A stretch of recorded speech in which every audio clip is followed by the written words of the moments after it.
things applying for and obtaining a number of the search warrants in the case. You know this because you heard extensively from Detective Murphy during a lengthy motion to suppress hearing that we did. I believe that was in December of 2015. And we've got the transcript here. Obviously, the issues at a motion to suppress are very different than the issues at trial.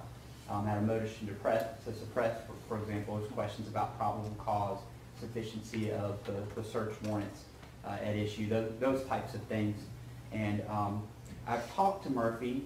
He did agree to speak with the defense, and he shared with me some of the topics that they wanted to cover. And basically, Judge, he shared that a lot of the topics were the same things that we've already litigated during the motion to suppress, including the validity of the search warrants and what was told the magistrate court.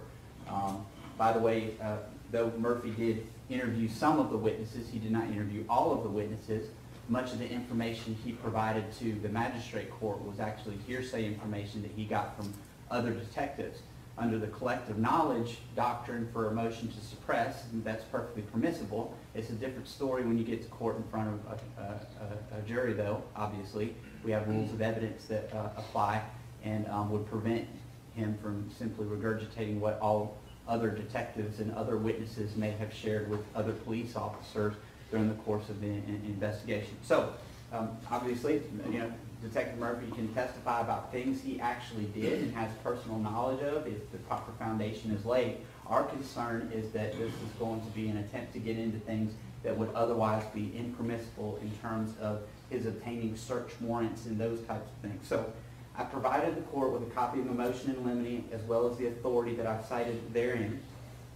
As a threshold matter, I want to point out, I know the court's aware of this, that the rules switch when you're calling a witness, that you have to keep him on direct examination. He's not, that would not be subject to cross-examination by the defense, but arguably if he were subject to cross-examination, there's at least an argument that can be made that within permissible bounds you could have a little more latitude than if you were on direct examination, but that's not the case here. He would be directed by the defense, and obviously they would be bound by rules of direct examination. We would be afforded the opportunity to cross-examine this witness because he's being called by the defense.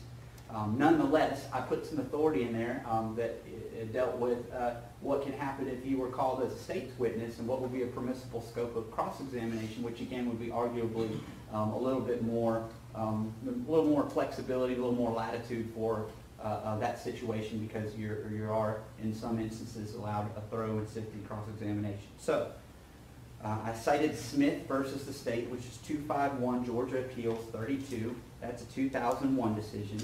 And in that case, the defendant wanted to question the warrant's validity and ask things about what was included in a search warrant. And to quote Smith on page 2 of the document I gave you, however, resolve questions of a warrant's validity as a matter of law, and the defendant's inquiry before the jury was irrelevant. The right to a thorough and sifting cross-examination is not a bridge where the excluded testimony will be based upon speculation or hearsay, and went on to affirm that conviction and hold that it was perfectly proper for the court to limit cross-examination. We're not even talking about that. We're talking about direct here, about the validity of a warrant and information given to a magistrate judge because it would be impermissible hearsay. Similarly, I cited White versus the state, which is 225 Georgia Appeals. It's in 1974. It's a 1997 decision. And in point of law number 8 on page 3, there was an issue raised, and here's what the court went on to say. The trial court did not abuse its discretion in prohibiting White from challenging each fact contained in the search warrant on, again, cross-examination. We're dealing with direct here. The court resolved the question of the warrant's validity as a matter of law. White's inquiry before the jury was irrelevant. So they went on to say that that was not a permissible line of questioning for that witness. Nelson versus the state is the next case that I've cited for the court. 188 Georgia Appeals, 244, 1988 case. On cross-examination, appellant sought to question the officer concerning the reliability of a confidential informant. In his sole enumeration, appellant urges that this right to a thorough and sifting cross-examination of the officer on this issue was erroneously restricted by the trial court. And then in the bottom of the last paragraph of the case I provided the court, Appellant was merely prevented from eliciting inadmissible hearsay and legal conclusions from the officer. The right to a thorough and sifting testimony would be based upon speculation and hearsay, and they went on to affirm that denial. And the final case that I have for the court is in similar vein. It's Cody versus the state. It's 222 Georgia Appeals 468. That's a 1996 case. The trial court did not err by refusing to admit documents during cross-examination of a witness who had no knowledge of the documents. So we would object to trying to introduce information that might not be outside the scope of the personal knowledge of this detective. Based on what the detective has shared with us, these are topics that we have reason to believe the defense wishes to go into, and rather than raise these serious objections in front of the presence of the jury, we thought it more prudent to file a motion in limine so that we could articulate for the court what we think the problematic areas would be when Detective Murphy testifies. Certainly don't have any objection to asking, did you send a preservation letter? Or did you do certain fact things where they can lay the foundation for it? We're very concerned, though, about them trying to get into hearsay statements that other people told him that served as the basis for the search warrant as was presented to this court during the motion to suppress hearing. And therefore, we would ask that you grant our motion in limine regarding those topics.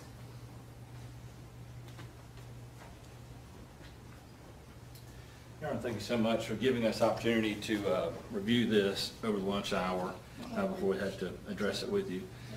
And I do appreciate the state's addressing this in this manner, so we're can hopefully have a smooth production of the case.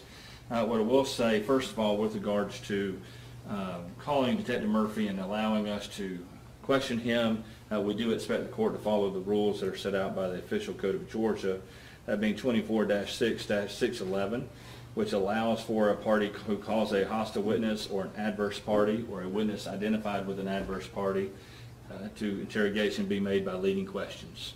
That allows for the effective and efficient moving of the process. So we believe the court will follow the law of the state of Georgia, and that law is that Detective Murphy, who is a party, a police officer, the Cobb County Police Department, that is the adverse party in this case to the defendant, Mr. Ross Harris.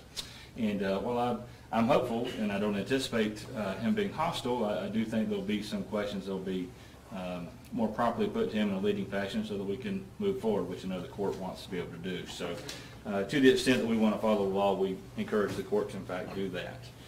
As to the validity of the search warrants, again, we can only thank the court for giving us a very wide latitude in dealing with those issues back last year. We've done that. The court has ruled upon that. We're not revisiting the validity of the search warrants. Despite the concern the state may have, that simply is not the point of this jury. We want to stick to the matters before this jury, which are what was the investigation in this case, and in fact, what is the credibility of the officers who are involved in this investigation and what they've been testifying to before them these past several weeks.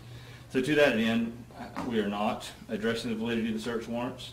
Certainly Detective Murphy, as the court knows, was greatly involved in obtaining search warrants. That was a large part of what he did.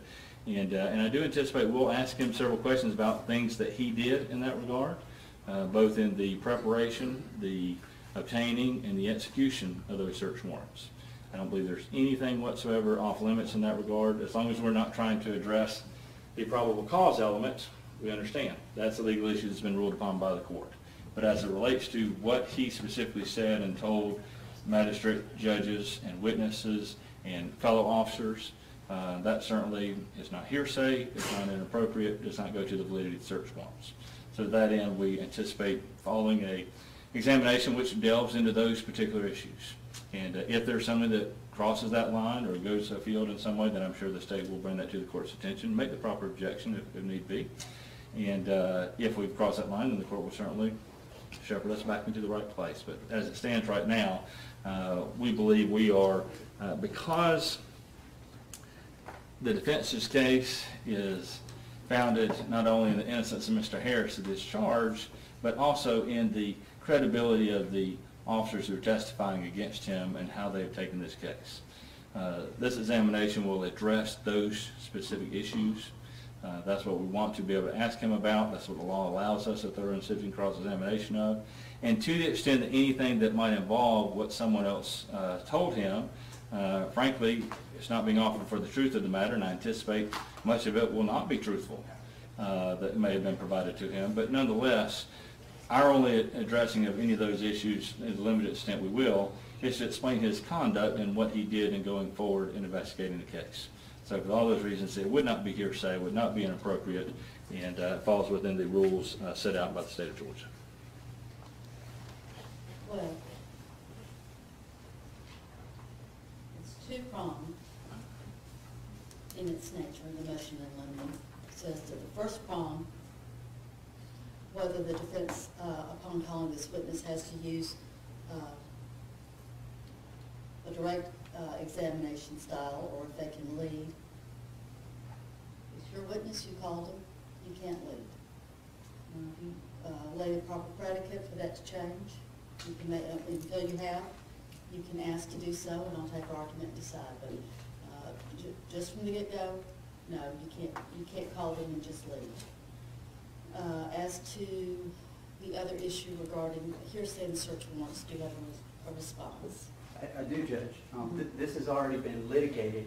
The exception that would apply to, whether you can talk about the basis for the search warrant and collective knowledge applies only in the pretrial motions hearing. And I'll point out the case that we cited for the court of note that the defense has cited none, White versus the state, where the court has resolved the question of the warrant's validity as a matter of law.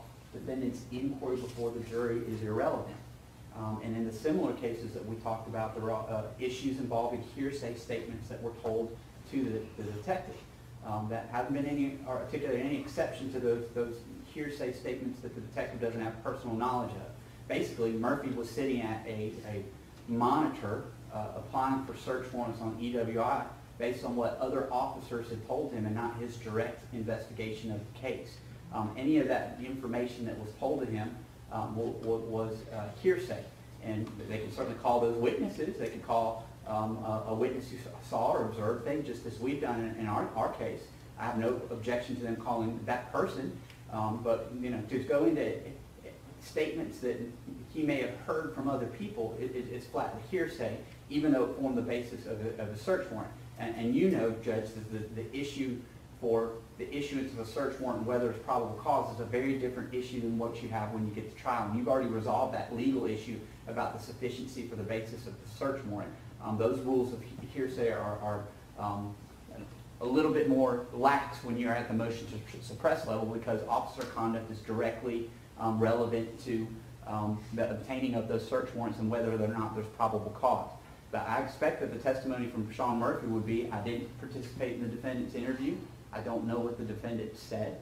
I didn't participate in interviews with Leanna Harris. I didn't participate in interviews with most all of the witnesses in this case. There are some witnesses who have testified, Janie Meadows being one of them, who, maybe they could get to a point where they could lay some sort of foundation for that, but we haven't gotten that point yet. And that's a different story, because if they can lay a proper foundation for those witnesses, then that's fine.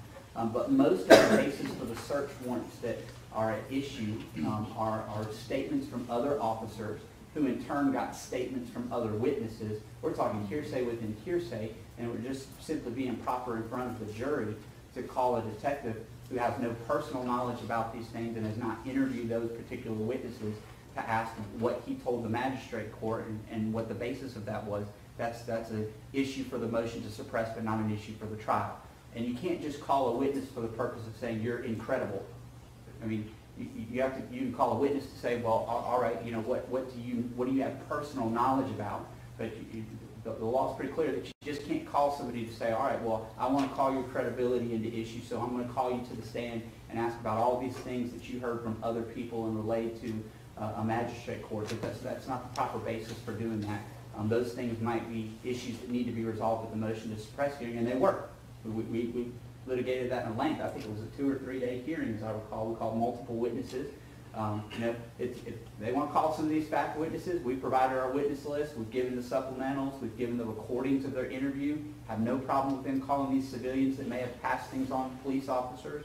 Have no problem with them calling police officers that might have firsthand knowledge about things. But it's merely going into this evidence. using Detective Murphy because he happened to be the one that was tasked with getting the search warrants in this case would be entirely improper to do in front of the jury. And we stand by the authority that we cited for the court. Again, point out the defense has not cited anything. We believe that that's an accurate statement of the law, and the appropriate way to handle this issue is to deal with it outside the presence of the jury, so we're not making these long-winded standing arguments in front of them, which are entirely valid. Well, I'm going to grant the state's motion in limine. Your Honor, we'd ask to provide a proffer to the court then as to what the testimony would be, what the question would be asked. Go ahead.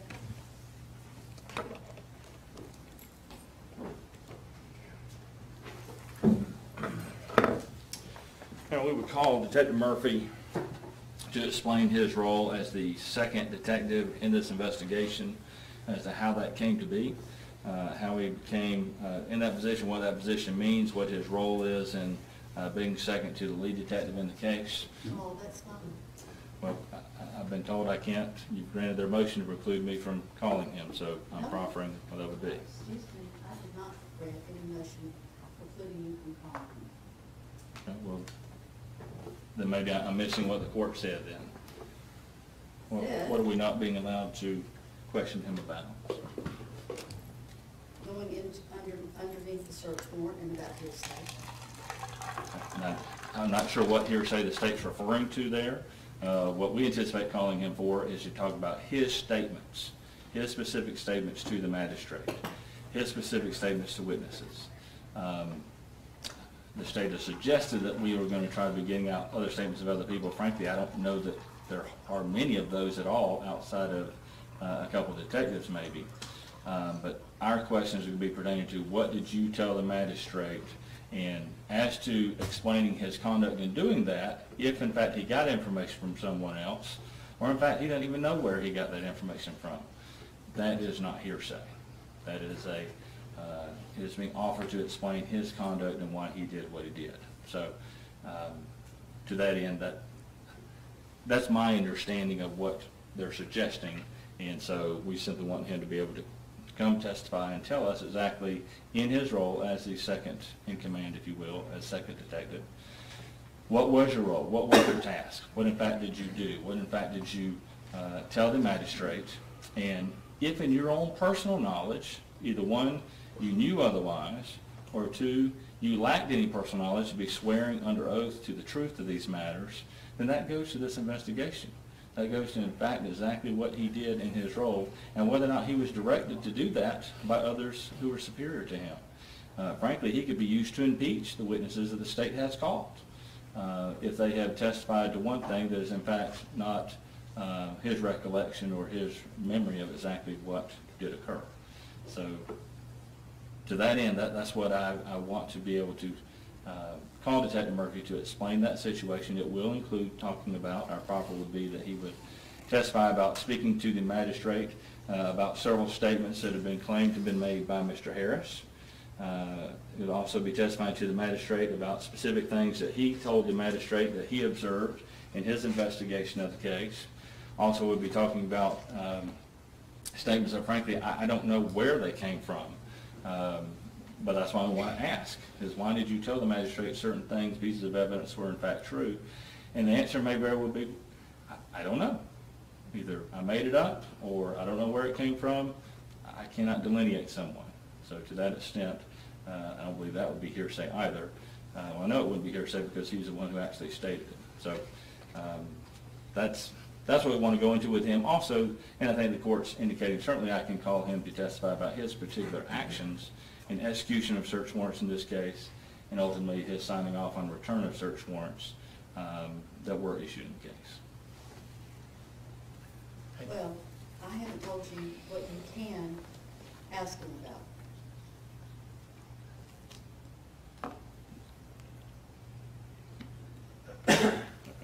I have told you that I have not precluded him from being called as a witness. That's up to you. And where I've granted the motion is as to the search warrant, his knowledge is one thing. Hearsay to him by others is hearsay, and it's not admissible. And even if his conduct is based on hearsay, The substance of the hearsay is not admissible. He can say, I spoke to someone. After I spoke with them, I did X, Y, Z. I know I've already sustained at least one objection along those very same lines and that very same direction. But I seem to think may have been a defendant's objection to hearsay. And I didn't let the witness go into the content of the hearsay that caused the behavior. So I'm going to be consistent with that ruling. So follow I'm granting the motion in limine, follow it as best you can, object as best you can. Send the poor jurors in and out as we need to if it comes to that point. I hope not. Well, if I may, let me offer to the court very specifically some of the information that I would solicit from Detective Murphy regarding search warrant information, and the court can advise if that fits within the court's ruling or not. I'm not. Or I can ask the question when it gets out here. We'll see. I just want to make sure our proffer is very clear as to what, I guess if the court sustains another objection, then we'll put the proffer specifically at that point in time. Well, that's one way you can do it. Or I can do it now. I'm happy to do it right now. Well, so far when you've done it, it hasn't been particularly clear or concise not to be, I don't mean that rudely. That's just my opinion. I got it. So, it's really your decision. All right. Well, then I'll go ahead and do it now. But I'm not going to rule on these things in advance. Because my function is not to give opinions. Understand? So that's complicated. I think it's incumbent upon me to make my proffer, to Well, make it very specific. I don't mind you making a proffer. I'm just thinking maybe you should do it after the fact, not before. Because you don't know what you're going to get in. Well, I'm happy to call the witness, and we'll take it up when we ask the question and see if there's an objection. That's my preferable way. The state's filed the motion, and the court wished to hear it at this point, so I'm trying to address it. I know it's complicated and unusual. Certainly. No problem with that. All right. So I'll take it then you intend to call the witness, see what happens, and then go from there. Yes, ma'am. That's fine. Thank you. But remember, I've granted the motion in limine. It's your obligation to do the best you can to follow it. So it's got to be a legitimate question in your mind, which I know it will. I'll do the best I can. Thank you, Judge.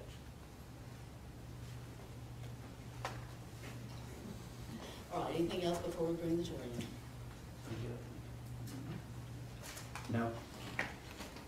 No. It's all right for the jury.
Please be seated. All right, we're ready to proceed with for the defense. Call your first witness. Defense calls Roger Webb.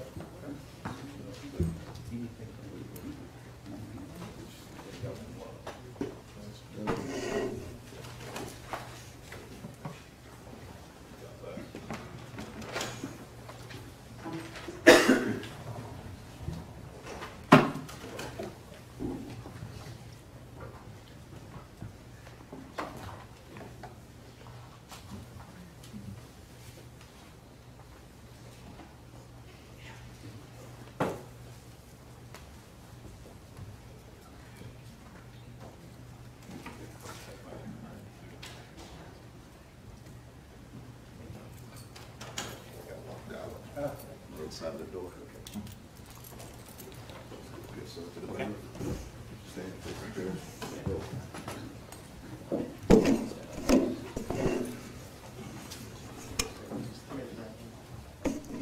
Go.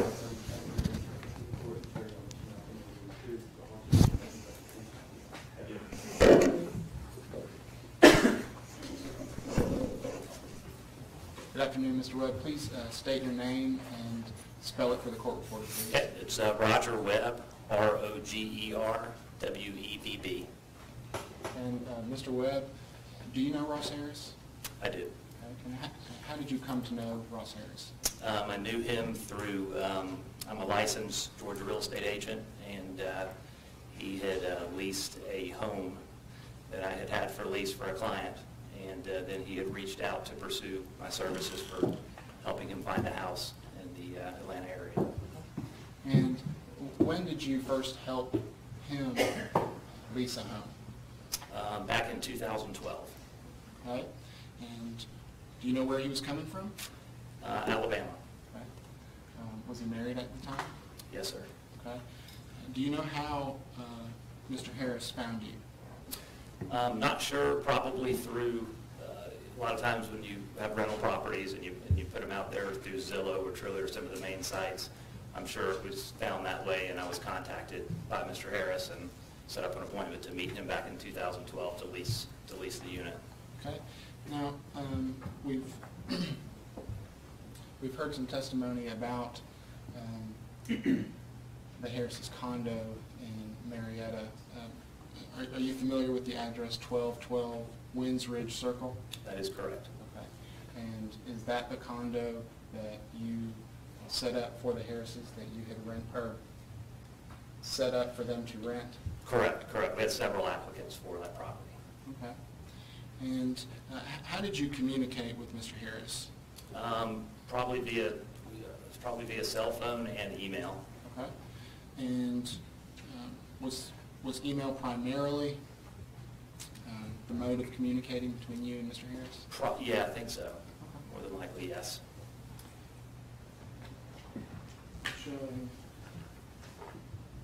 the witness was in pre-marked for identification purposes, and I've already given the state an opportunity to look at these. This is defendants 93, 94, 95, 96, 97, and 98. Mr. Webb, do you recognize these? Yep, they're mine. These aren't all of the emails that you and Mr. Harris sent over the years. Is this representative of the emails that were sent between you and Mr. Harris?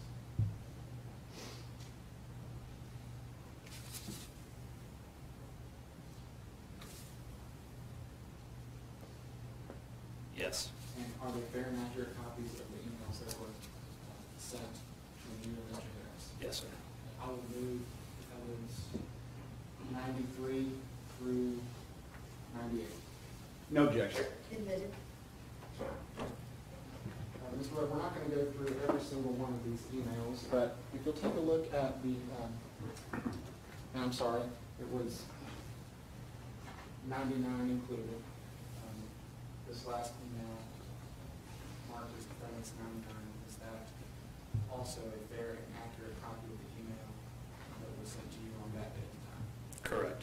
I'll move D99. No objection. Admitted. Mr. Webb, moving to when you helped Mr. Harris and his wife find an apartment for them to move into in March of 2012. Did you know the landlord of this apartment? I did. Okay. And who is that? Joe Saney. Okay. Can you tell us a little bit about your relationship with Joe Saney? Me and Joe were partners in some Smoothie King franchises early on, and in the 90s, and then we decided to go different paths and sell our stores, and he ventured into insurance, and I ventured into real estate. Now, were you asked at some point in time to represent Ross Harris and his wife Leanna in the home buying process? Yes. Okay. And when was that? That was 2014, I believe, 2013. I'm not clear on the exact email dates there. Okay. And did you meet with Ross and Leanna in February of 2014? I did. And what was the purpose of that meeting? The purpose of the meeting was he wanted to set up a meeting in our office to talk about certain specific areas in Cobb County that were important to him and very specific in his home search and finding homes that were in a good school district. And when he and his wife Leanna came to you in February 2014, what kind of homes were you looking for and where? We were primarily focusing on the Cobb County School District, certain pocket of the East Cobb School District, Pope and Walton High School. They're very well-known schools, excellent test scores. That was very important to him. He relayed that information to me as far as being specific. He wanted to make sure that we were in his budget, and we were trying to figure that out at the time. But the school systems were the main focus point. Now, I want to direct your attention to what's in evidence as Defendant's Exhibit 95. Would you read the email that you sent to Ross and Leanna? One here on Thursday, January 30th. Yes, please. Okay. Hey, Ross and Leanna, absolutely, be more than happy to meet and go over everything. Let me know a good time and day next week or whenever, and I will make that happen. I lived my entire life and closed millions of dollars in the East Cobb market area. I know it extremely well. Look forward to hearing back from you. Joe was awesome. He will be happy to know you're leasing for several more months and just put you on a month-to-month basis. Just let me know. Now, where did you meet Ross and Leanna? I met them initially when he wanted to see the condo when he was transferring, I guess reloading from his job, from what I understand, from Alabama with Home Depot. And we met at the condo, and I showed him that condo. And I apologize. I wanted to know where you met with Ross and Leanna in February of 2014. February 2014. I apologize. At our office in Marietta. Okay. Is that typically where you meet clients, at the Marietta office? Correct. Okay. And were they both present? Yes. Okay. Did you know at that time that they had a son? At that time, no. In February of 2014, did you know that they had a son? In February 2014, when we met for the real estate? Right, to start with? Yes. Okay. Yes, yes, yes. And was Cooper present? No. And how long was that meeting? It was a lunchtime meeting, so I'm going to say somewhere between 30 and 45 minutes.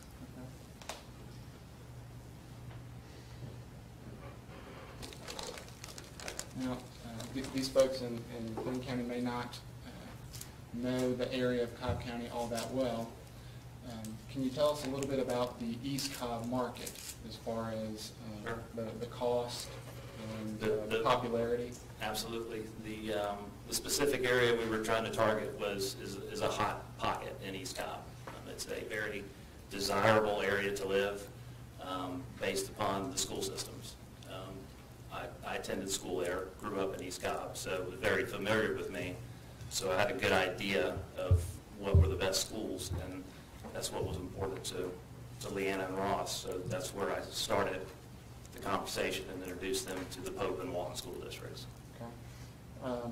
Did you have to run credit checks and know or get a sense whether they'd be pre-approved for a loan? Didn't do that in 2014. Okay. We had a pretty good idea that they were going to be a pretty solid buyer. A lot of times if we have that feel based upon if a tenant's, and we run credit and background checks when we do leases, and his credit score was superior, and he had a very clean background check, so it was one of those things where we knew down the road that he would be a very solid buyer. Now, over the course of being in contact with him through email over a couple of years, did he ever talk to you or email you about? Objection, hearsay. Ask him what the defendant said to him is hearsay. Did you learn about any possible challenges going on in their marriage? No. Okay. I mean, were you aware of any extramarital affairs or activities going on? No. Is that something typical that you would talk about with your clients? No, sir. Did you set them up on a listing book messenger? Correct. Can you tell the jury what that is? Listing Book is a service that when we try to procure a buyer to become a client, we'll set them up. It's a search engine. It's very specific to the area that they're looking in, price range, bedrooms, school districts. It's an automatically generated email that goes out each morning, kind of keeps the client abreast of what's going on as far as what's selling, and it just gives them a general idea of what's going on in the market area. Do you remember having any more contact with Ross Harris in the spring of 2014 regarding the home buying process? After that meeting, Yes. I don't believe so. Okay, can you take a look at Or, your emails? let me,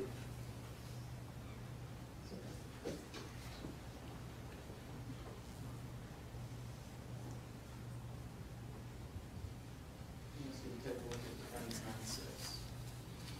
okay. Was your meeting with Ross and Leanna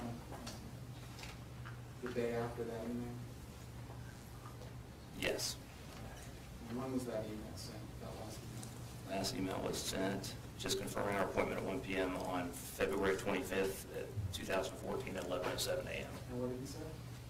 I said, hey, Ross and Leanna, just confirming our appointment tomorrow at 1 p.m. And what did Ross respond with? Yes, sir. Y'all met the next day? Correct. Okay. Now I'm going to show you defendant's 97. Can you tell us what that is? This is a automatically generated email that goes out from Listing Book that goes into the client's email each morning, keeping them up to date of what houses come to market. And do you provide them with addresses specific to the parameters that they're looking for? Correct. They get all the details of active, solds, pending homes, just to get a feel of what's going on in the specific area that a client's looking at. Okay. And let me also take a look at defendant's 98. Will you read your email that you sent to him on April 1st? Hey, Ross, just dropping you a line to check in with you. Have you seen anything that I have been sending you through Listing Book that interests you at all? Let me know. Be more than happy to set up something for you to see and get a feel of the type of house you would get for that price range. Okay. And what was his response?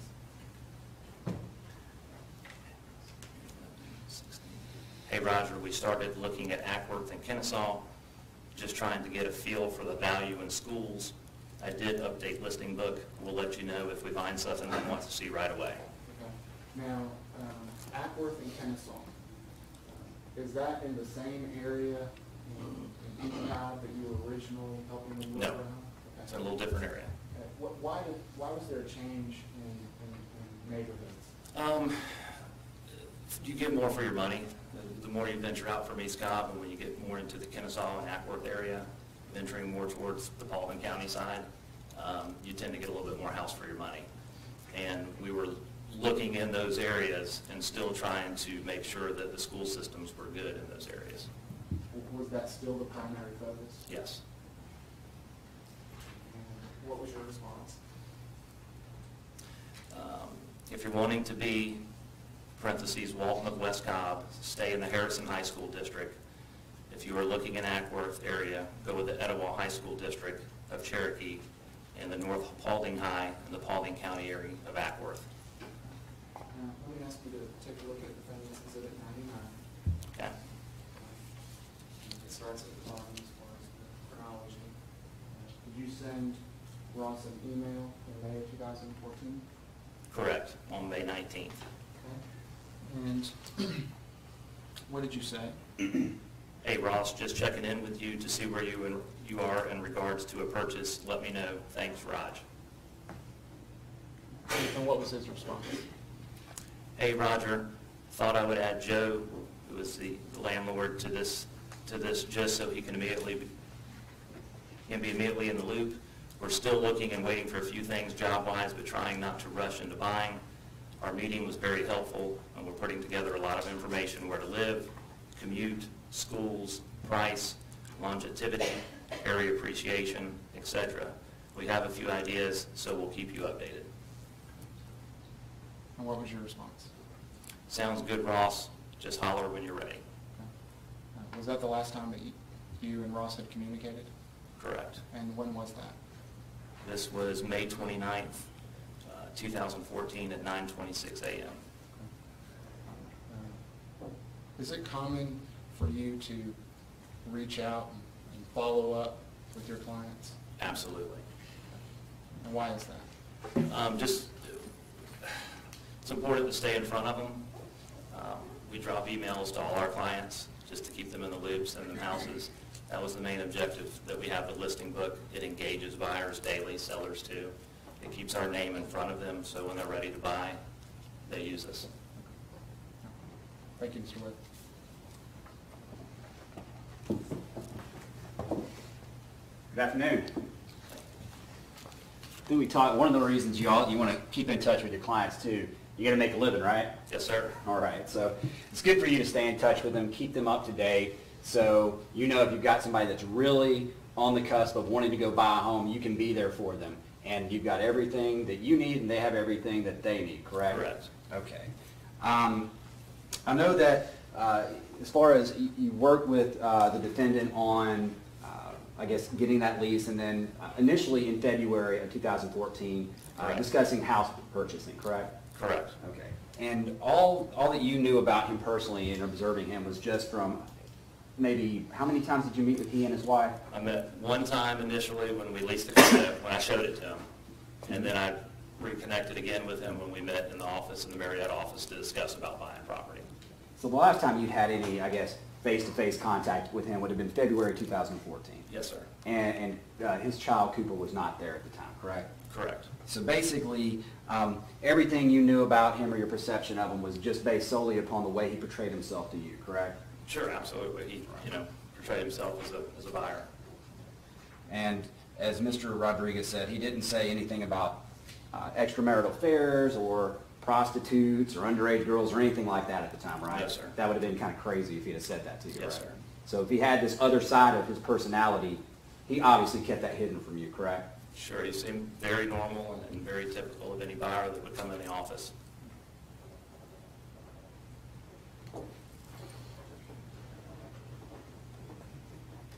Now, we talked about, Mr. Rodriguez asked a little bit about the Walton and Pope school districts, correct? Correct. And that they're highly sought out in Correct. Cobb County. A lot of people want to live in East Cobb, right? Absolutely. It's pretty much a status symbol, wouldn't you agree? Absolutely, Yeah. based upon the schools. So, exactly. And so, for your perception and status, it's good to say, I live in East Cobb, correct? Correct. Now, as this buying process went along, I guess it appears from what we're saying, or what has been discussed here, that the defendant moved his eye away from East Cobb because it didn't seem like that was going to fit their plans, correct? Correct. So moving from that, I guess, higher status symbol and higher perception, good perception area, he had to move out a little bit further from that area to Ackworth and West Cobb, We were correct? exploring those areas because you can get a little bit more for your money and still stay in a pretty good school district.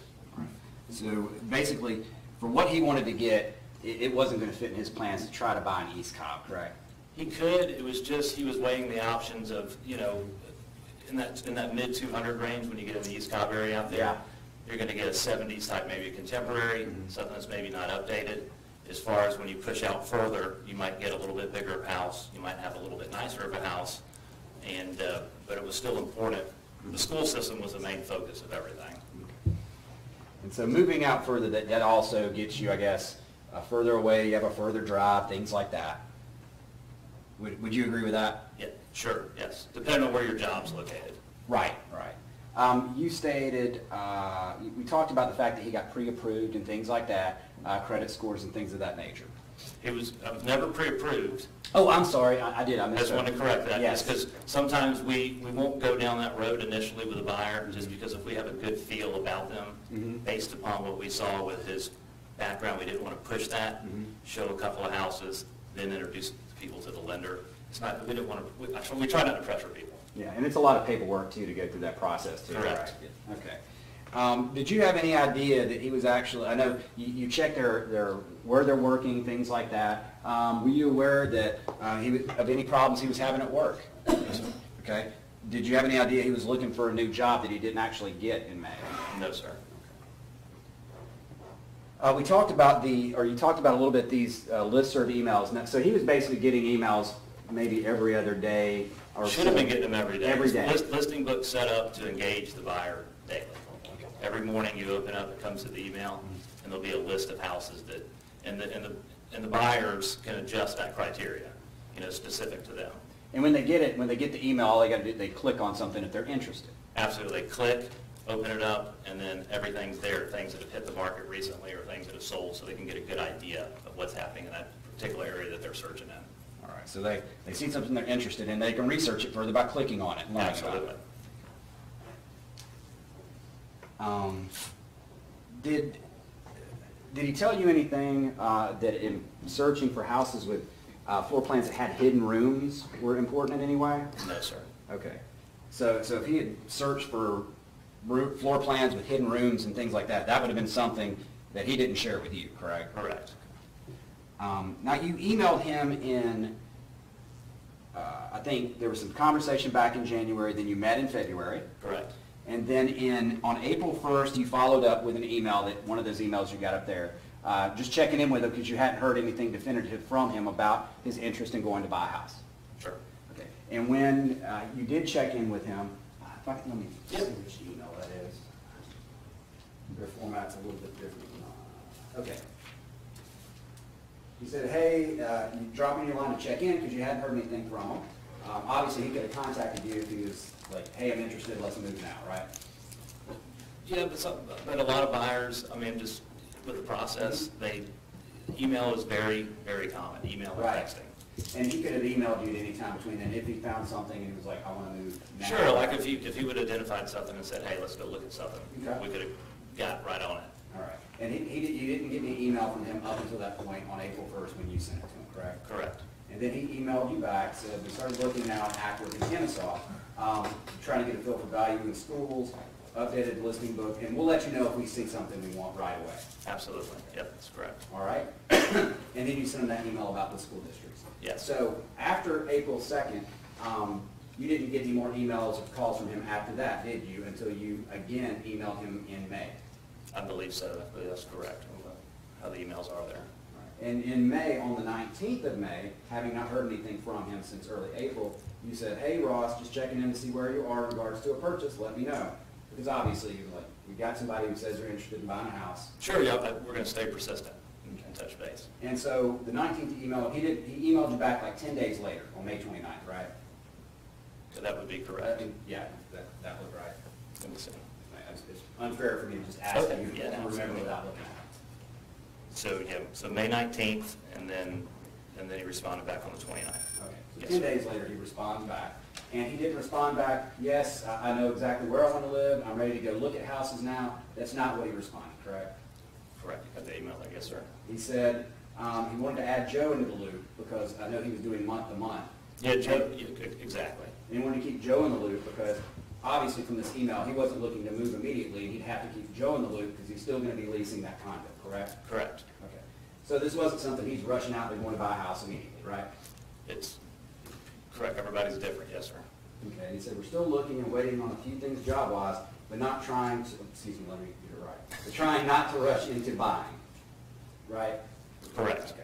And that was May 29th, and you never heard another word from the defendant again. Basically, you never heard from him again, correct? No, sir. Okay.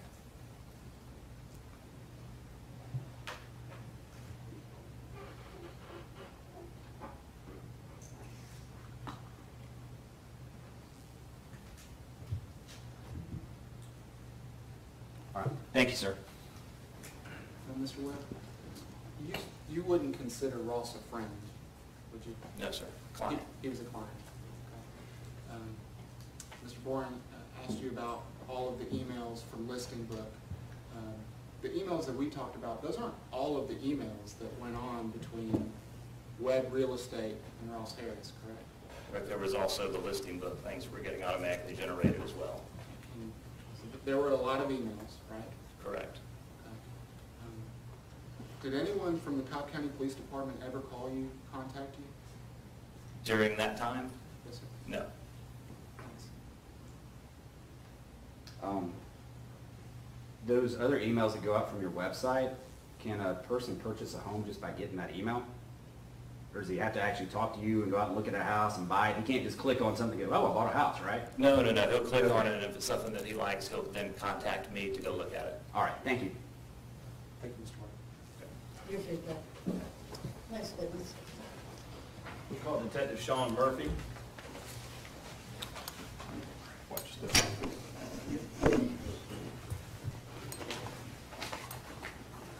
way.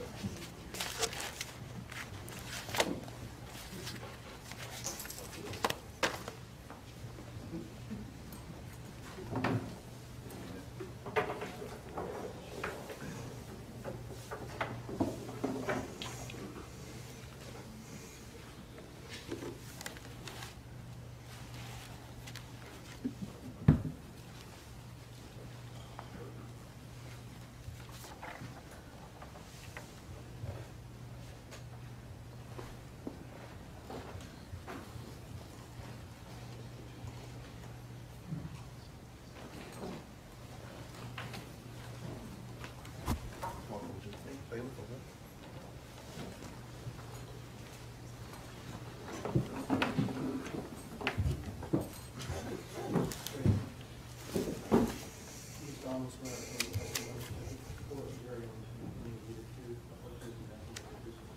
Yes.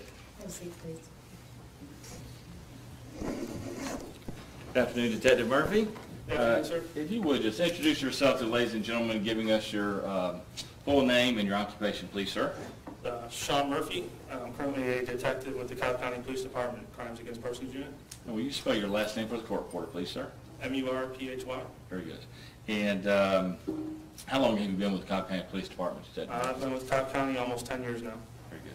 And how long have you been in your current position as a detective? As a detective, I started in March of 2014, so it's coming up on 3 years. Very good. And prior to that, what were your duties with the Cobb County Police Department? Prior to that, I worked as a beat officer and then a field training officer for about 5 years before I went to detectives. When you say a field training officer, what does that mean exactly? You're responsible for training new officers or recruits when they come out on the road. All right. And had you had prior law enforcement experience before coming to Cobb County? Yes, I did. I worked for Atlanta PD for 3 years prior to coming to Cobb County. So all totaled, as of today, how many years do you have in law enforcement? Almost 13 years. Going back to June 18th of 2014, you were working as a detective for the Cobb County Police Department, correct? Yes, sir.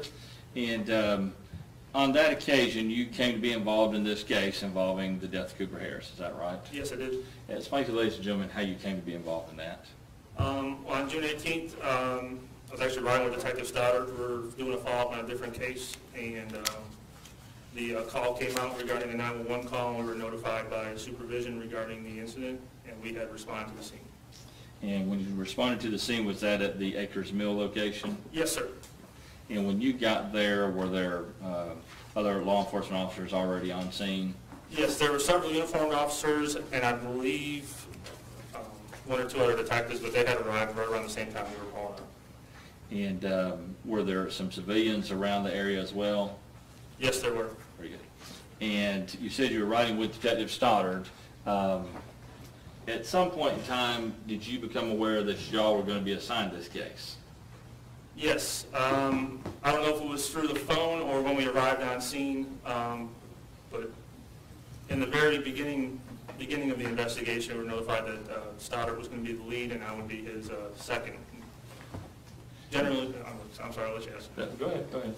Generally, in a homicide investigation, there'll be a lead detective and then there'll be a second detective assigned to assist. And just explain, ladies and gentlemen, when you assist as a second detective, what sort of things might you do? I mean, it depends on the case, but generally, because a lot of these investigations are very involved, you're usually either assisting with interviews or doing court orders or search warrants, that type of thing, which frees up the lead detective to focus on other more main issues with the investigation. And do you continue to work in hand with the lead detective, or do you just kind of send off to do your own thing? Now, for the most part, we work hand in hand. At times during the investigation, I'd be assigned to go do a couple interviews or get court orders, search warrants, while Detective Stoddard would do other things. But for the most part, you're trying to work hand in hand. And do you recall when you first became, you said you weren't sure if it was a phone call or when you got there, was it on June 18th that you were informed that y'all were investigating this as a crime? Yes, it would have been on the way or within minutes of us arriving on the scene that it was decided. All right.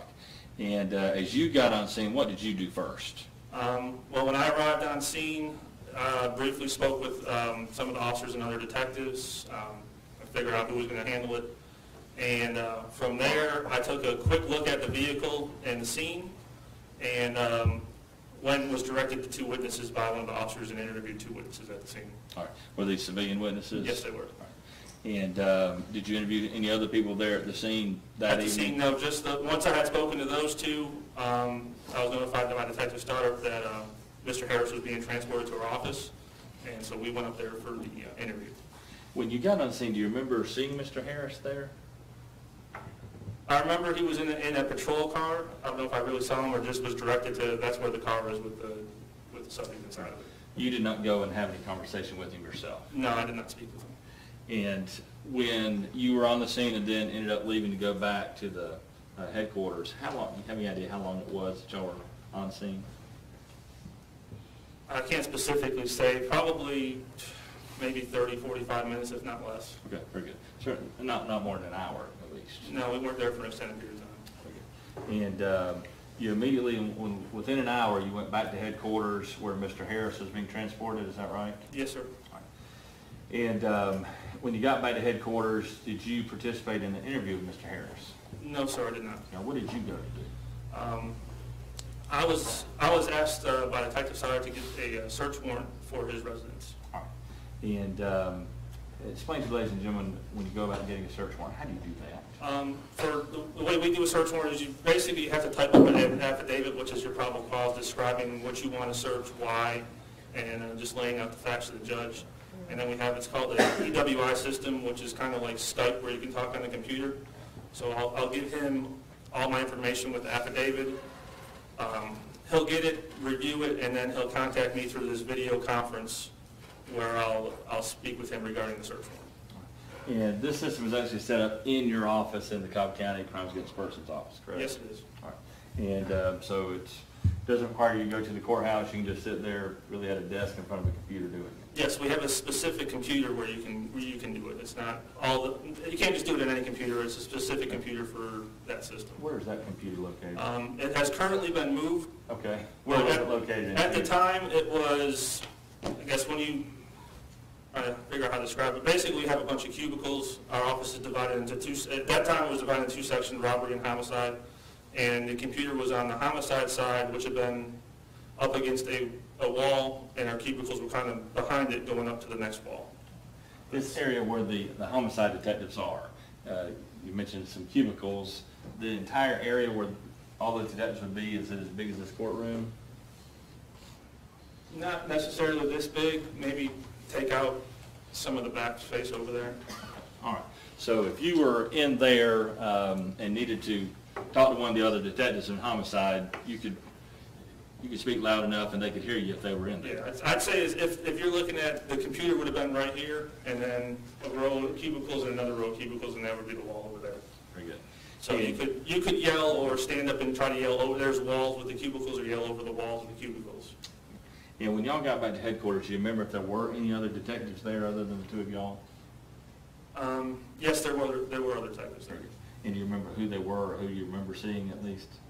I know Detective Waldorf with our children's. He assisted with the interviews. There was another children's, either a supervisor or detective that arrived there. I know Lieutenant Farrell at the time, Captain Farrell now, and Was he there at the headquarters? he had, when we got there, Right.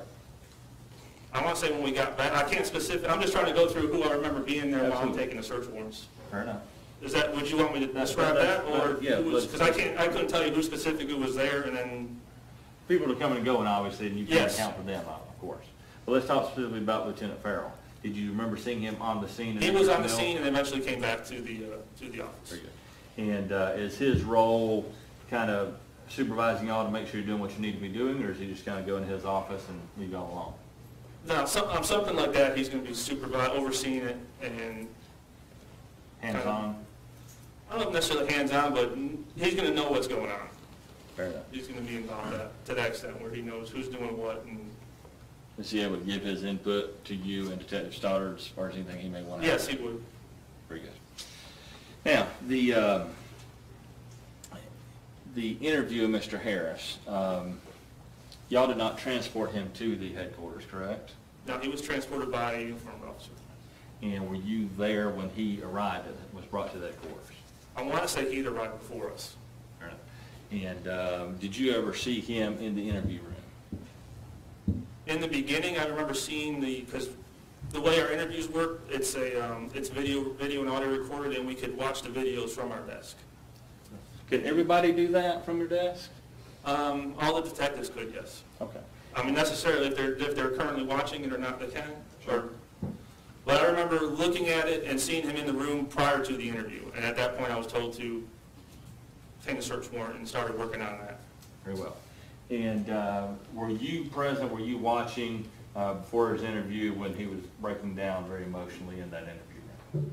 No, I didn't. That day, I did not see any of the interview. Okay. And were you the person responsible for actually turning on the recording device in that room? I don't believe so, but I can't say for certain if I did or not. How is that done? You would log in, someone would have to log into one of their computers and basically just type some information in for the case and hit the record button for whatever specific room we're going to use. So have you seen the video of the interview itself? Yes, I have. All right. And so having seen that, somebody had to have logged in to start that process, correct? Yes. And is that something that anybody could have done from any of their computers? It could have been any detective, and quite often it's someone that might not even be involved in it. They're just trying to help you out by doing that aspect of it. Okay. Do you remember at all, as y'all got back to headquarters, seeing anybody do that? Specifically, no. Okay, fair enough. And when Detective Sergeant, you got there, obviously you two went two different directions. You recall when that was? It would have been prior to the interview starting or just after it started, because initially we felt like I was going to be involved in the interview, and then it was because the children, if there's a child involved, our children's detectives would get involved in it, and it was decided that the children's detective would sit in with them, and at that time it was advised by me that, hey, we need to get a search warrant for the residents, can you work on that? And so that's why Detective Waldorf's in the room as opposed to you being in the room? Yes, sir. Fair enough. Now, when you get a search warrant, do you actually have to swear under oath to give testimony for a search warrant? Yes, you do. And explain to ladies and gentlemen, how do you do that? Basically, just the way I just swore here, the judge would have you raise your hand and you swear to tell the whole truth and nothing but the truth. Very good. And even though it's not in a courtroom, it's still a very solemn oath that you take, is that Yes, correct? sir. Yes, it is. Very good. And did you then, that night, did you obtain multiple search warrants? That evening I obtained 4 search warrants. You indicated the first one was for the residence of Mr. Harris, correct? Yes, sir. And was the next one also for the residence or something? Yes, the next one we had expanded the scope on the search warrant, that was also for the residents. All right.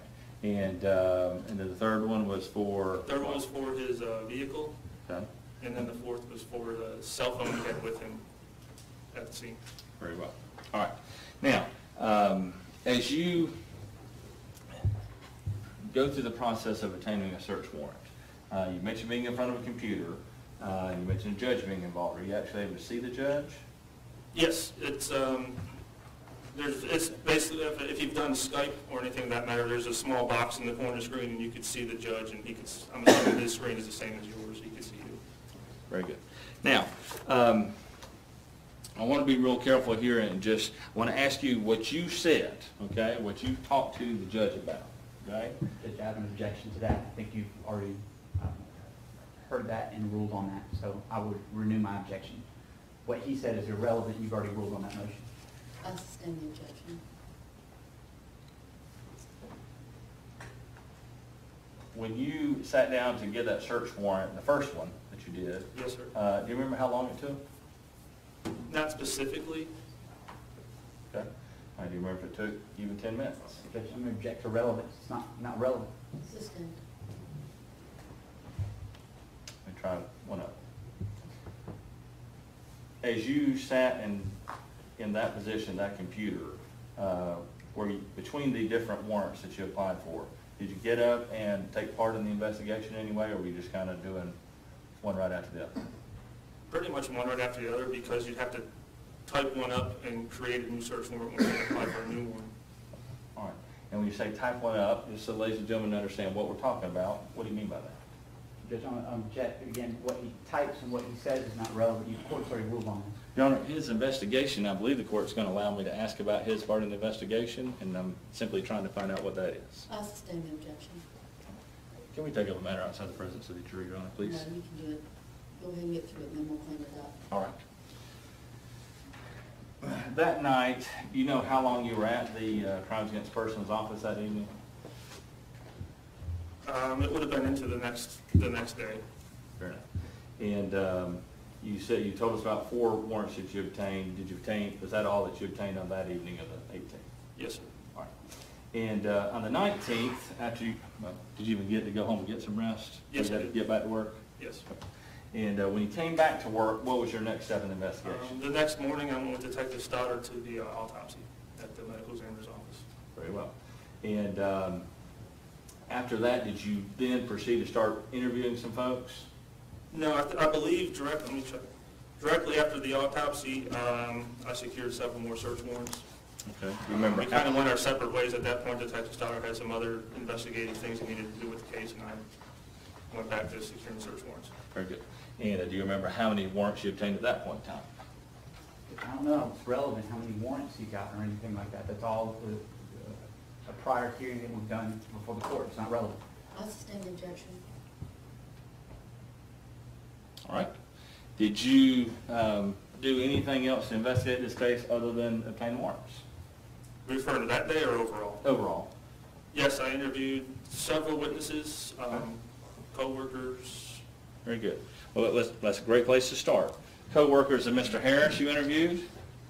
Yes, sir. Who were those folks that you interviewed, please? Give me 1 second. Sure.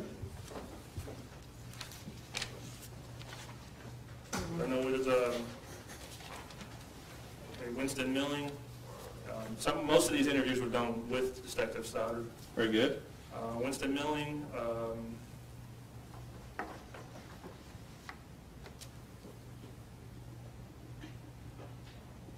trying to go through my list on this one. Alex Hall, were you interviewing him? Yes, Alex Hall. Okay. We went to the Home Depot office and interviewed several employees there. There's Likely, Grant, Moore. I'm sorry if you'll slow down just a I little bit. just have the last names listed here. Okay. If you want me to refer to my case file, I can give you the full. Is that Miss Likely? Yes, Miss Likely. Okay. Do you know, was she a worker there at Home Depot? I believe she was like not his first line supervisor, but second line supervisor. Okay. And then someone named Moore? Yeah, Mr. Moore, Mr. Grant, you have to apologize for me for the pronunciation, Saline, S-A-L-I-A-N, Okay. and Mr. Teen, E-T-I-E-N-N-E.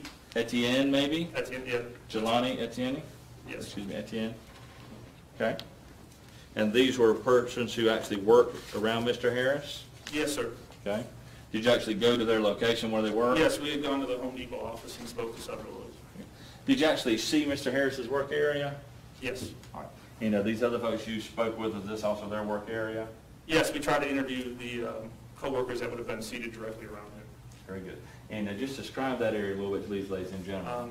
It's been a while since I've seen it, but it's from what I remember, it's just basically a box cubicle with several desks kind of in a circular around this box cubicle, where you're not basically inside of a wall. You can turn around and see the person. There's very short walls. You can turn around and see the person next to you or behind you. Did you actually see Mr. Harris's cubicle as well? Yes, I did see his cubicle. Do you remember being present or seeing some pictures being taken of that area? I don't recall if I was present or not when that occurred. Okay.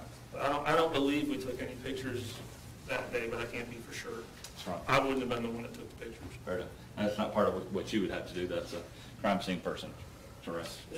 Detectives can do photographs and stuff of that nature. Very good about that, detective. Fair enough. Do you remember in looking at Mr. Harris's cubicle, seeing some mementos up on the wall around his desk? Honestly, I can't remember. I just generally remember the surrounding cubicles and what it looked like. Fair enough. That space, are we talking about a kind of a small space, all those people working together as well? I know it was kind of a bigger room, but Okay. as far as that space,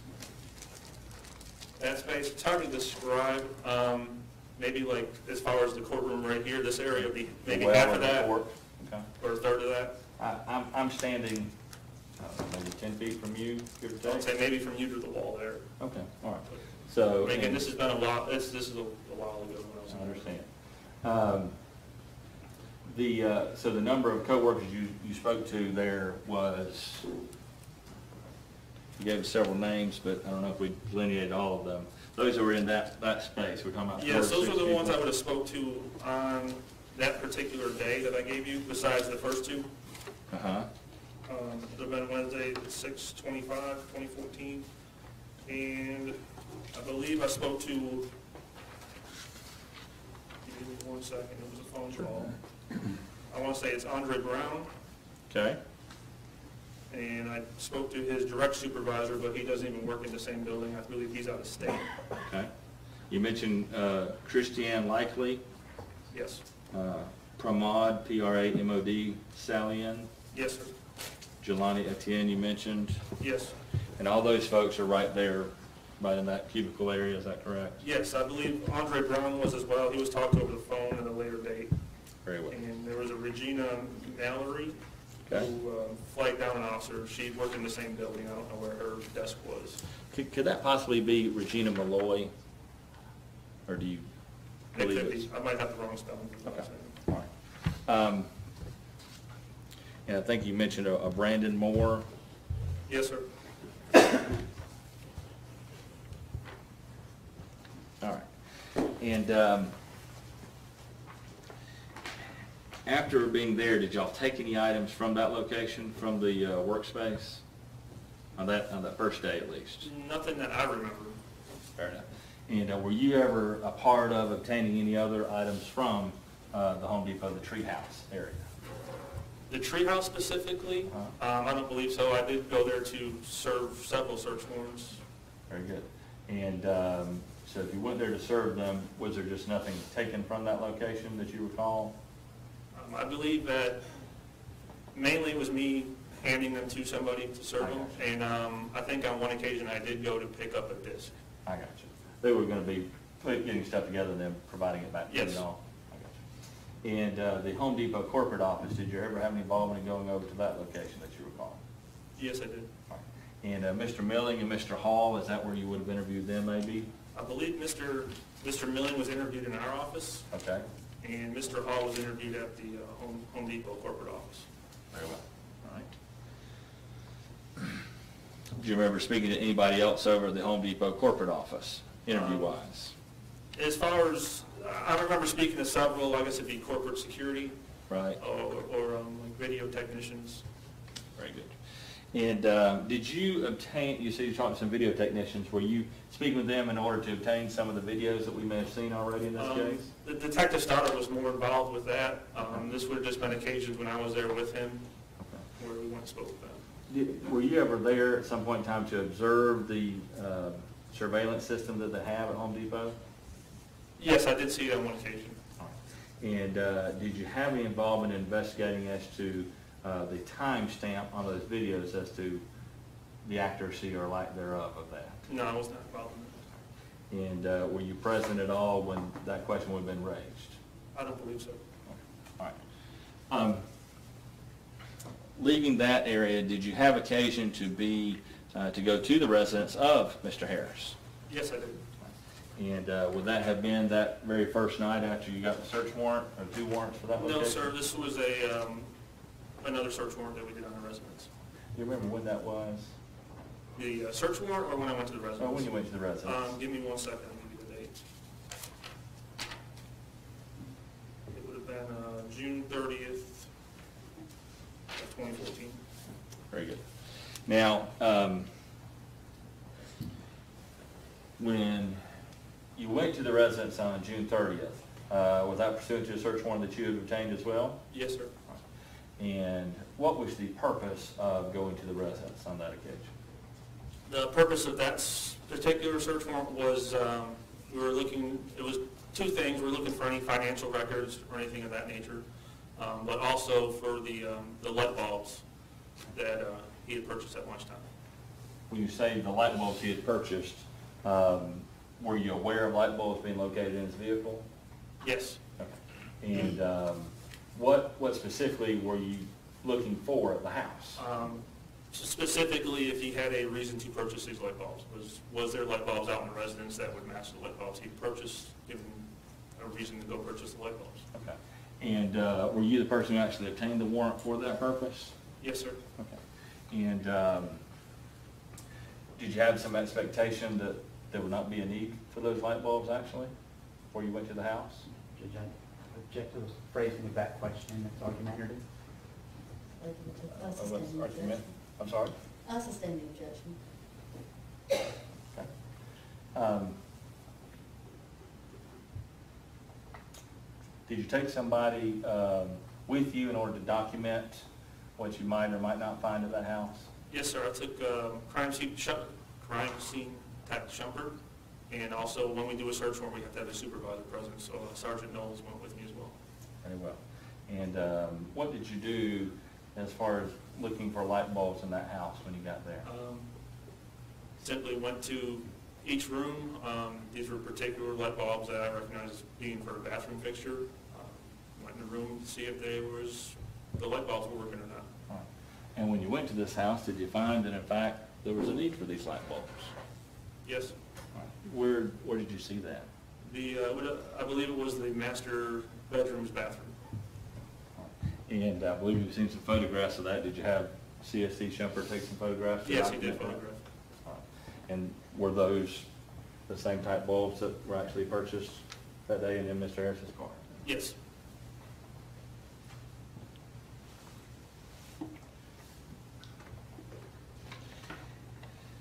When you were at Acres Mill initially, I think you said you kind of looked over at the car. Did you actually look into the car at all and look at the car seat? No, I never got close enough. I remember walking up to the vehicle, probably several yards, and jotting down what kind of vehicle it was, tag number, in case we needed it later for a search warrant. I got you. But didn't make any notice of any car seat? No, I remember seeing a car seat, but again, I didn't get very close to the vehicle. All right. And did you, after the car was taken into custody, did you have occasion to see it later? The vehicle? Yes, sir. Yes. Okay. I can't specifically say when, but we did have it transported to our Evans garage, and I remember looking at it later. Very good. How about the car seat? Did you ever look at the car seat? Yes, I did. All right. And do you recall at any point in time ever seeing the car seat? Well, let me show you some photographs first. States 277, 276, and 279. It's already been introduced. Unfortunately, the car seat's not here right now, so having to look at those photographs. Does that appear to depict the car seat that you observed whenever it was you observed it? Yes, sir. All right. And are you able to look at those photographs and tell us which strap the car seat, which hole the car seat straps are set in? It would be the center or middle. And when you say middle, that suggests There's 3 slots, and it's in the middle slot. very well. And did you ever see that strap anywhere other than in the middle slot? I don't believe the straps were ever moved over there. You'd reason to move them. Very good. And so you never saw any strap in the lowest slot of this car seat? Is that correct? According to these pictures, no. I did look at the car seat and was mistaken when I first looked at it. Oh, I got you. I got you. And did you tell somebody and inform somebody that was set on the lowest level? Objection, relevance, and hearsay.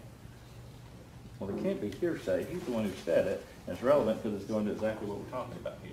State's evidence. But it's an out-of-court statement. This is an in-court statement we're dealing with now. Any out-of-court statement that he made to somebody else is still hearsay. And it's obviously not offered for the truth of the matter because he's already told us he was mistaken about it. It's not hearsay.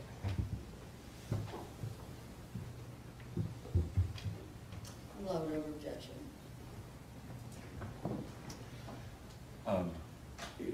Did you in fact inform someone that it was set on the lowest level? Yes. All right. Who was that you informed? Probably Detective Stoddard and other investigators. Do you recall giving any sort of testimony to that effect? Yes. All right. And was that to the judge? Yes. Renew my objection to I Robert. sustain the objection to that. All right. You were mistaken. When did you learn that you were mistaken about that? I can't specifically say when. I believe somebody mentioned it to me, or it was one of the occasions where we were looking at the car seat, I got you. and I then realized that it was not on the lowest level, it was in the middle. All right. Now, as you were going about doing interviews and trying to get information in this case,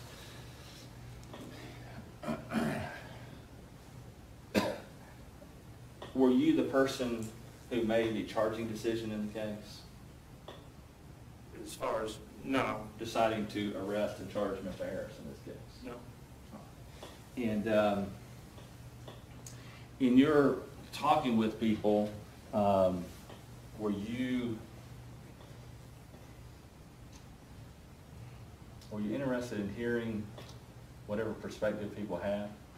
I object to whether he was interested in that. I don't think that's a relevant inquiry. I'll rephrase. Did you interview people and offer them the opportunity to give you their perspective? Referring to witnesses? Or? That's right.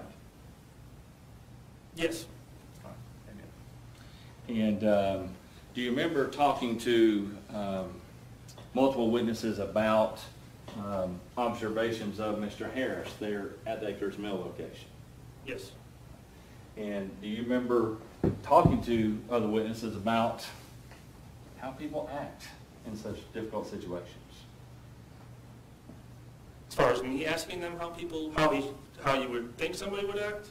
No, I'm talking about what you told them as far as your experience and your knowledge about people in these difficult situations. Objection on twofold. One, it's still hearsay, and two, it's not relevant what he told other people. I sustain the objection, Mr. Goldens.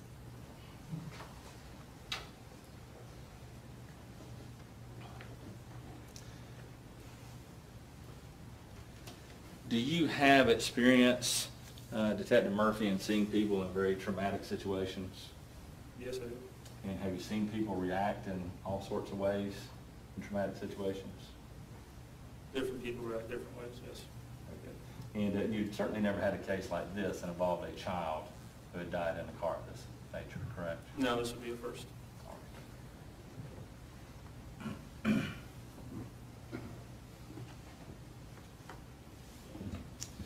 Ultimately, the work that you did on the case and the interviews that you did, who would you give that information to? I would forward it to Detective Stoddard, either verbally or it'd be in my supplemental reports where he could read about it. Very good. And then, as far as what decision, what needed to be done with that information, who would make that final call as to what would be done next? As far as what's done based on the information that I gather, Yes, sir. ultimately it's up to the lead investigator, but it would, be discussed too. Very good. And the lead investigator in this case, we know Detective Stoddard was initially. Did that ever change throughout the investigation? No.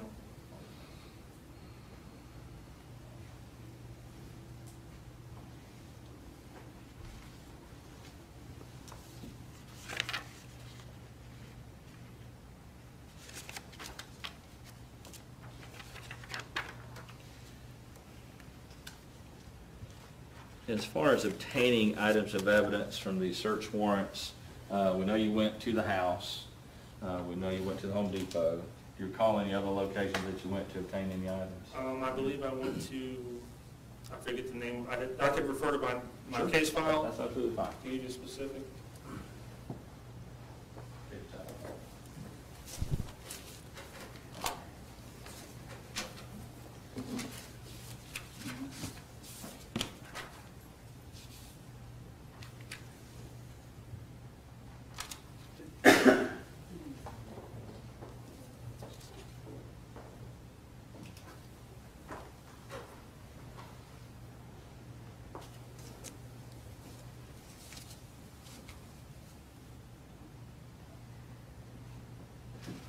On July 3rd, 2014, I went to the office for Kaiser Permanent and obtained some district pertaining to medical records regarding a search warrant.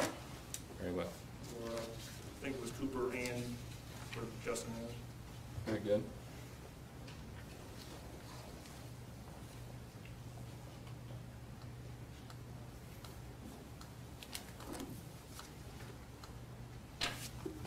All right. Were you a part of any meetings regarding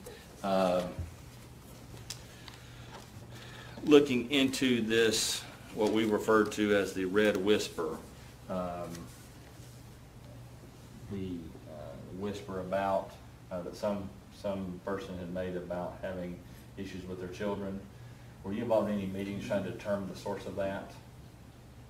I don't necessarily know meetings, but I was involved in trying to figure out where it had come from. But I wasn't, I mean, you're referring to the computers, looking at computers and stuff like that, as far as that, for that, no. Okay, all right. And as far as the looking up information about, well, were you familiar at all with some evidence regarding a child-free website? Referring to the Reddit? That's right? Yes. All right. And were you ever made aware as to the source of, the original source of that Reddit's existence? Objection, that would be hearsay. I'm not asking what anybody said, I'm just asking if you became aware of that. It's already in evidence. Well, he can say yes or no to that. As to, I'm sorry, I guess the question again, I just want to make sure I get it. Do you recall when you became aware, I think my question was, were you aware of the existence or the original source of the knowledge of this Reddit, the child-free Reddit? As far as where it came from, or As how far the as defendant got a hold of it? particularly how it came to the defendant's attention? No, I was never made aware of that. I got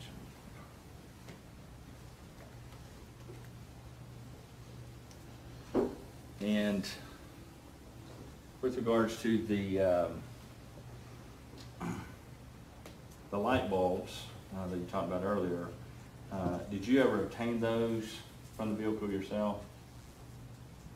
No, I either remember jotting down particular make and model and size of the light bulbs from that, or I obtained that from Detective Stout. I can't remember specifically, but I remember getting that information. Okay. All right. And okay.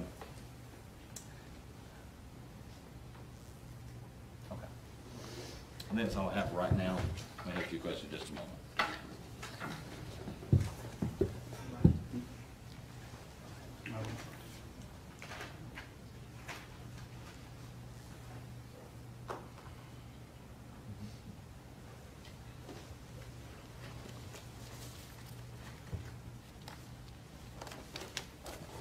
Now, to the other matters, we'll, of course, we want to address that with court, proper time.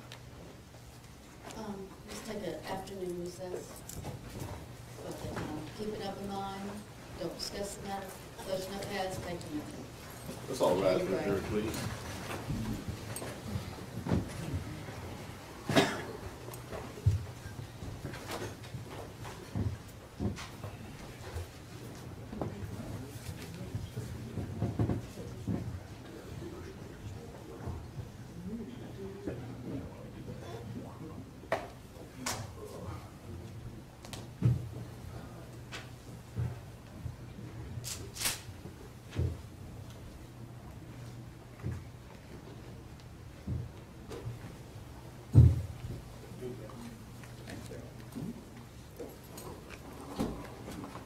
Take a break, and we'll come back and deal with the offers and the other issues. Thank you.